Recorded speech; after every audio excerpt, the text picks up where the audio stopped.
പെയ്യാണ്. പെരുമഴ മക്കളെ. പെണ്ണിന്റെ കളറുകൾ നോക്കിയാ ഞാൻ വിചാരിച്ച് ഇതിന്റെ ഡിസൈൻ ആണ് വിചാരിച്ചത്. 2-3 വണ്ടി മുന്നിൽ തന്നെ ഉണ്ട്, ബോർഡ് ഉണ്ട്, ഒന്നും കാണുന്നില്ല.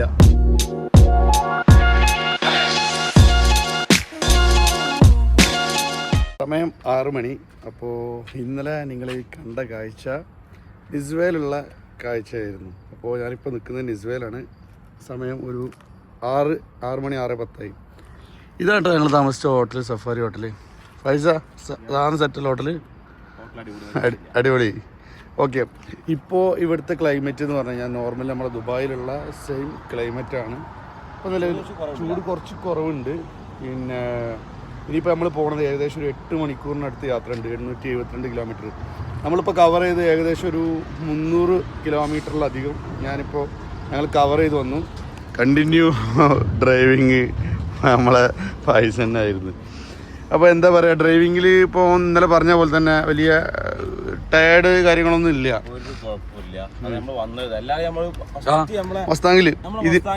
മസ്താങ്ങിട്ട് വരുമ്പോൾ ഇതാണ് ഈ സീറ്റിംഗ് ആണ് ഇപ്പോൾ ഉള്ളത്. ഇപ്പോൾ ഇതിലൊക്കെ ലഗേജ് കാര്യങ്ങൾ ഇവിടെ കിടന്നുറങ്ങാൻ വേണ്ടിയിട്ട് ഞാൻ മറ്റേ ഇന്നലെ എടുത്ത ഒരു ഇതൊക്കെ ഉണ്ട്. ഇതാ ഇവിടെ തന്നെ എല്ലാവരും കുറേ സംഭവം ഉണ്ട്. ഈ കൂപ്പ ടൈപ്പ് കൊണ്ട് വരുമ്പോൾ ഭയങ്കര ബുദ്ധിമുട്ടാണ്. ഹിമാലയത്തേക്ക് ആൾക്കാർ ബൈക്ക് ഓടിച്ച് പോണില്ല, ഒരാളുള്ളവരെ അത്രയൊന്നും സ്പിരിറ്റ് ഉണ്ടോ, നമ്മളെ കൂടെ ഉള്ളവർ ഓക്കെ ആണോ, വൈബ് ഉണ്ടോ, സെറ്റാണ്. പിന്നെ എന്താ വെച്ചാൽ ലോ പ്രൊഫൈൽ ടയറാണ്. ഞാൻ ഇന്നലെ പറഞ്ഞ പോലെ ചില ഓഫ് റോഡ് പ്ലേസുകൾ നമ്മൾ ഒമാനെ സംബന്ധിച്ചിടത്തോളം ഓഫ് റോഡ് പ്ലേസുകൾ കൂടുതലാണ്. അപ്പോൾ സ്വന്തം വണ്ടിയിട്ട് വന്നു കഴിഞ്ഞാലും മേ ബി ഇവിടെ എവിടെയെങ്കിലുമൊക്കെ പോയിട്ട് വണ്ടി എടുത്തിട്ട് റെൻ്റ് എടുക്കേണ്ടി വരും. 4x4 അത് ഞങ്ങളിനി കാണിച്ചു. ഞങ്ങളിവിടെ എടുക്കാത്തതാണ്. ഇവിടെ എക്സ്പ്ലോർ ചെയ്യാൻ ജബൽ അക്തർ എന്ന് പറഞ്ഞ സ്ഥലമുണ്ട്. അപ്പോൾ ഞാൻ അവിടെ പോവാതെ ഞങ്ങൾ നേരെ സലാലയിൽ പോകും. കാരണം നമുക്ക് നമ്മുടെ ഡെസ്റ്റിനേഷന് സലാലയാണ്. സോ ഗൈസ്, വീഡിയോ സബ്സ്ക്രൈബ് ചെയ്തിട്ട് വീഡിയോ കാണുക. നിങ്ങളുടെ വിലയേറിയ അഭിപ്രായങ്ങൾ കമൻറ്റ് ചെയ്യുക. അപ്പോൾ നേരെ സലാലയിലേക്ക്. ഇവിടുന്ന് സലാലയ്ക്ക് 8 മണിക്കൂറിൻ്റെ ഓട്ടമുണ്ട്. ഏകദേശം 4 മണി കാണിക്കുന്നുണ്ട്. നമ്മൾ എന്തായാലും അവിടെ നിർത്തിയിട്ടാണ് വണ്ടി ഓടിക്കുള്ളൂ. ഇങ്ങനെയുള്ള കണ്ടിന്യൂ സ്ട്രൈറ്റ് റോഡാണ് ഇപ്പോൾ ഉള്ളത്. പോകുന്ന വഴിക്കൊക്കെ പെട്രോൾ പമ്പ് ഉണ്ട്, പ്രശ്നവും കാര്യങ്ങളൊന്നും ഇല്ല. നമ്മൾ വിചാരിച്ചിരുന്നത് അങ്ങനെയല്ലായിരുന്നു. പെട്രോൾ പമ്പ് കുറവാണെന്നാണ് ഞാൻ കരുതിയിരുന്നത്. പക്ഷേ അങ്ങനെയൊന്നുമല്ല കേട്ടോ. ഒരു 100 കിലോമീറ്റർ കൂടുമ്പോൾ തന്നെ, അതായത് നിങ്ങൾ കണ്ടില്ല ഇപ്പോൾ ഒരു പെട്രോൾ പമ്പിൻ്റെ ഒരു 100 കിലോമീറ്റർ കൂടുമ്പോൾ പെട്രോൾ പമ്പ് ഉണ്ടെന്നാണ് പറഞ്ഞത് ഇപ്പോൾ നിസ്വേലുള്ള ഒരാൾ. അപ്പോൾ ഈ ഒരു റോഡ് കണ്ടിന്യൂ ആയിട്ട് പോവാണ്.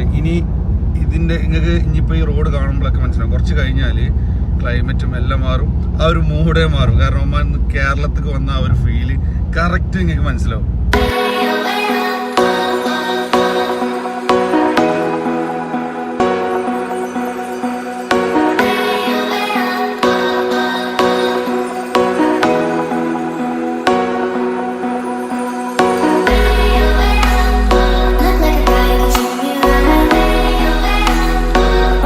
ഒരു 10-80 കിലോമീറ്റർ നമ്മളിപ്പോൾ ഇങ്ങോട്ട് ഓടി. ഇവിടെ സലാലയ്ക്ക് പോണ റോഡ് അറിയാലോ നിങ്ങൾക്ക്. അത്യാവശ്യം റോഡ് സ്ട്രൈറ്റ് ആണ്. ഈ ഒരു 800 കിലോമീറ്റർ പറഞ്ഞാൽ സ്ട്രൈറ്റ് ആണ്. അപ്പോൾ സ്ട്രീറ്റ് ലൈറ്റ് കാര്യങ്ങളൊന്നും ഇപ്പോൾ ഈ റോഡിനില്ല. Continue straight. ഇപ്പം ഇവിടെ ഈ ഒരു സൈഡിലൊക്കെ നോക്കിയാൽ ഒരു സംഭവമില്ല.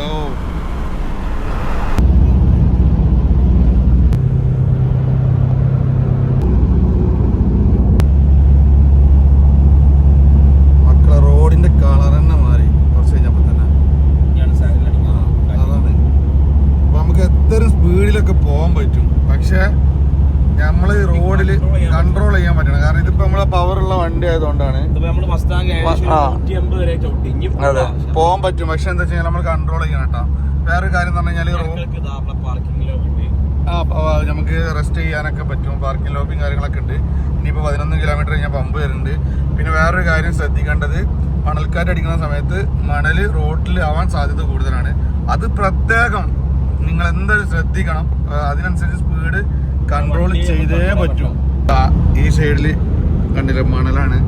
കാറ്റടിച്ച് മണൽ റോഡിലേക്ക് കയറിയതാണ്. ഇതേപോലെ ഞാൻ നേരത്തെ പറഞ്ഞത്, മണൽക്കാറ്റ് അടിക്കുമ്പോൾ നമ്മളിപ്പോ വരുമ്പോ കണ്ടത് കുറച്ച് ആദ്യം ഫുൾ ടൈം എന്താ പറയാ നമ്മളെ പലകളായിരുന്നു. ആദ്യം അത് നമ്മൾ നിസ്വ ആ ഒരു കുറച്ച് സമയത്ത് നിസ്വയിൽ നിന്നിട്ട് വന്ന സമയത്ത് സ്പീഡ് ട്രാക്ക് എടുത്തിട്ടുണ്ടായിരുന്നു. സ്ട്രീറ്റ് റൈഡും കാര്യങ്ങളുണ്ടായിരുന്നു. ഇപ്പൊ ഒന്നുമില്ല. അപ്പൊ ഓരോ ഒരു 100-150 കിലോമീറ്റർ മാറുമ്പോഴും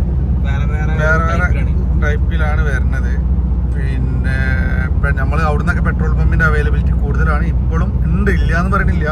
എന്നാലും ഒന്ന് നോക്കുക, നമ്മൾ ഇതാക്കിയിട്ട് വരിക. അടുത്ത പമ്പ് എന്നുള്ള ഓപ്ഷൻ വേണ്ട, മാക്സിമം. അപ്പൊ നിങ്ങൾ എപ്പോഴും അങ്ങനെ ചെയ്യാം. മാക്സിമം ഫുൾ ആക്കാൻ നോക്കുക, കാരണം അത്രയും കിലോമീറ്റർ ഓടല്ല. ഏറെടക്ക് ചെക്ക് ചെയ്താണ്ട് എന്തെങ്കിലും ഒരു 500 കിലോമീറ്റർ ഓടിച്ച് നേരെ ചെക്ക് ചെയ്യാൻ നല്ലതാണ്. അതെ, അങ്ങനെ ഞങ്ങൾ ഇപ്പോൾ ഒന്ന് റെസ്റ്റ് എടുക്കാൻ വേണ്ടിയിട്ട് ഇവിടെ നിർത്തിയിരിക്കുകയാണ്. പറടാ. പിന്നെ അപ്പോൾ ഇവിടുന്ന് 11 ഞാൻ പറയില്ല കുറച്ച് കിലോമീറ്റർ പോയ പമ്പ് ഉണ്ടെന്നുള്ളത്. ആ പമ്പിൽ കയറിയിട്ട് ഞങ്ങൾ എണ്ണ അടിച്ച് ഇവിടെ ഇപ്പോൾ നമ്മളെ വണ്ടി ഒന്ന് ഓഫാക്കിയിട്ടിരിക്കും. കാരണം കൂടുതൽ സമയം നമ്മൾ ഓടാൻ പാടില്ല കേട്ടോ. കാരണം അറിയാലോ, നമ്മൾ ഒരുപാട് ലോങ് ഡ്രൈവ് ചെയ്യുമ്പോൾ വണ്ടി ഒന്ന് ഓഫാക്കിയിരുന്നത് നല്ലതാണ്. നമ്മളെ വണ്ടി ഇവിടെ പാർക്ക് ചെയ്തിട്ടുണ്ട്. ഇവിടെയാണ് ഗ്രോസറി ഉണ്ട്, അതേപോലെ തന്നെ ഒരു ചെറിയ റെസ്റ്റോറൻറ്റും കാണാൻ സാധിച്ചു. ഈ വണ്ടിന്റെ കളർ നിങ്ങൾ നോക്കിയാ, ഞാൻ വിചാരിച്ച് ഇതിന്റെ ഡിസൈൻ ആണ് വിചാരിച്ചത്. ആ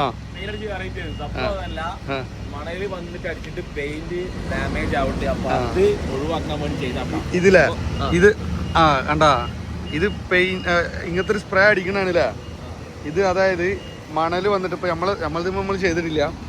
മണൽ വന്നിട്ട് ഇതുമ്മേൽ അടിക്കുമ്പോൾ ഒരു പുതിയ വണ്ടി ആയതുകൊണ്ട് അതുമ്മേൽ അതേപോലെ പെയിന്റ് ഡാമേജ് വരും. അങ്ങനെ ചെയ്താണ്. അപ്പോൾ ഞാൻ ഇതേപോലത്തെ വണ്ടികൾ കണ്ടപ്പോൾ ഞാൻ വിചാരിച്ചത് എന്താ അറിയോ, ഇത് ഡിസൈൻ ചെയ്താൽ വിചാരിച്ചിരിക്കണ്. അപ്പോൾ അങ്ങനെയല്ല. ഇവിടുന്ന് ഇനി ഇതാ നമ്മളെ റെസ്റ്റും കാര്യങ്ങളൊക്കെ നമ്മൾ പോവാണ്. ഒരു മിൽക്ക് നമ്മൾ മേടിച്ചിട്ടുണ്ട്. പൈസ എന്താ പാട്, ദൂരം ഇത്രയും ഓടിച്ചിട്ട് അടിപൊളി സ്ട്രൈറ്റ് റോഡ്. ഏകദേശം ഒരു 750 കിലോമീറ്റർ 800 കിലോമീറ്റർ സ്ട്രൈറ്റ് റോഡാണ്. എങ്ങനെ വിടുക, റെസ്റ്റ് എടുത്ത് വിട്ടുകൊണ്ടിട്ടാ വണ്ടി എപ്പോഴും നമ്മൾ റെസ്റ്റ് എടുത്ത് വിടാം. അപ്പം ഞങ്ങൾ ഇതാ ഇവിടുന്ന് ഇതാ തിരിക്കുകയാണ്. ഇനിയുണ്ട് ഏകദേശം ഒരു 600 കിലോമീറ്ററിനടുത്ത് നമ്മൾ കവർ ചെയ്യാണ്ട്. ഡ്രൈവിംഗ് സീറ്റിൽ ഇരുന്നുണ്ട്. ബോസിനെ കുറച്ച് ഞാൻ റെസ്റ്റ് എടുപ്പിച്ചു. കാരണം എന്താ വെച്ചാൽ ഈ റോഡൊന്നും നോക്കാൻ നിങ്ങൾ ഈ റോഡൊന്ന് കാണിച്ചു കൊടുത്താൽ നേരത്തെ വോയിസ് ഡ്രൈവ് ചെയ്യുമ്പോൾ കണ്ട റോഡാണോ നിങ്ങളിപ്പോൾ കാണുന്നത്? തരിശ് ഭൂമി എന്ന് പറഞ്ഞാൽ ഒരു കടകളോ പെട്രോൾ പമ്പോ ഒന്നുമില്ല.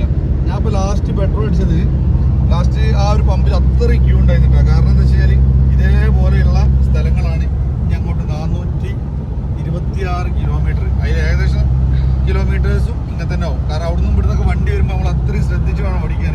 ഒരു ഭാഗത്ത് സൈഡാക്കിയിട്ട് മെല്ലെ ഓടിച്ചാൽ മതി. കാരണം എന്താ വെച്ചാൽ അപ്പുറത്ത് നിന്ന് നല്ല വരവായിരുന്ന വണ്ടികൾ നോക്കാം.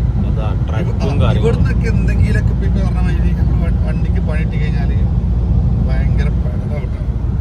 അത് നോക്കാം, മരുഭൂമി നമ്മളിപ്പോൾ കണ്ടു, അന്നുകൊണ്ട് കണ്ടു.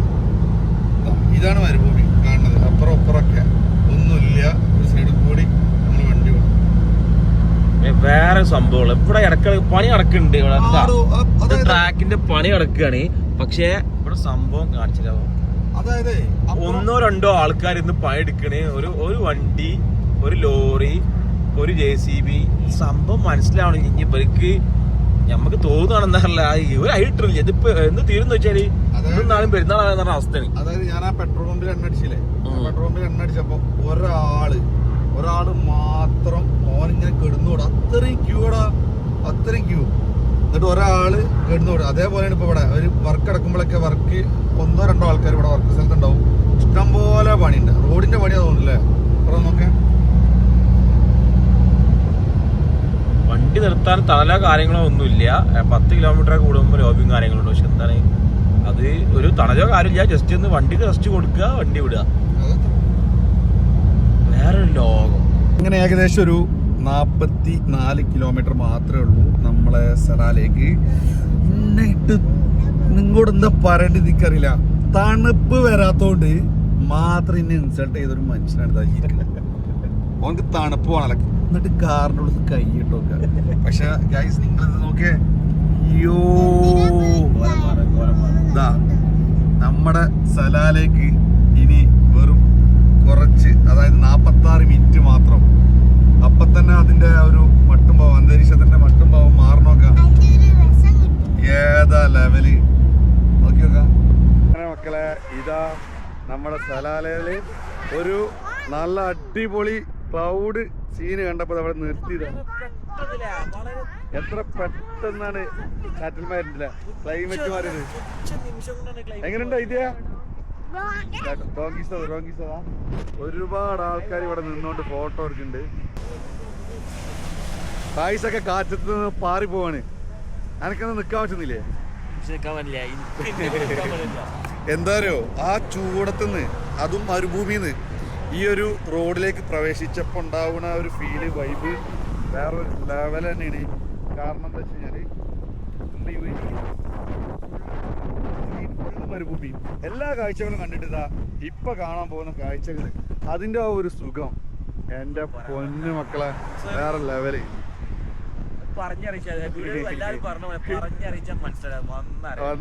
മക്കളെ ഇത് നോക്കിയ ഡ്രൈവ് ചെയ്യുമ്പോ നിങ്ങക്ക് എന്തെങ്കിലും കാണുന്നുണ്ടോ? ഞമ്മക്ക് തന്നെ ഒന്നും കാണില്ല. ഫൈസ് എന്താ അവസ്ഥ? ഒന്നും കാണില്ല. നോക്കിയ അമ്മാതിരി കോട, ഒരു ലോറി ഫ്രണ്ടിലുണ്ട്. ഫൈസ് എനിക്ക് ഓടിക്കാൻ പറ്റുമോ? അല്ലെങ്കിൽ ഇവിടെ നിർത്തിക്കോ, സൈഡാക്കിക്കോ. മോൻ ഇവിടെ സൈഡില് സ്ഥലമില്ല. നോക്കിയേ, ഒരു ലോറി ഫ്രണ്ടിലുണ്ട് കേട്ടാ. ലോറി നോക്കിയേ, ഇത് മഴ പെയ്തല്ല, ഇത് മഞ്ഞാണ്. മഞ്ഞായിട്ട് ഇത് എങ്ങനെയാണ് വെള്ളം. ഓക്കെ ആ ഗൈസ്, ഇതെന്താ നോക്ക്, കാണിച്ചു കൊടുക്ക്. ഇങ്ങോട്ട് വരണ്ടതൊക്കെ ഇത് എന്താ ഇത്? എനിക്ക് ഇഷ്ടമായ തണുപ്പുണ്ടാ നോക്കാം.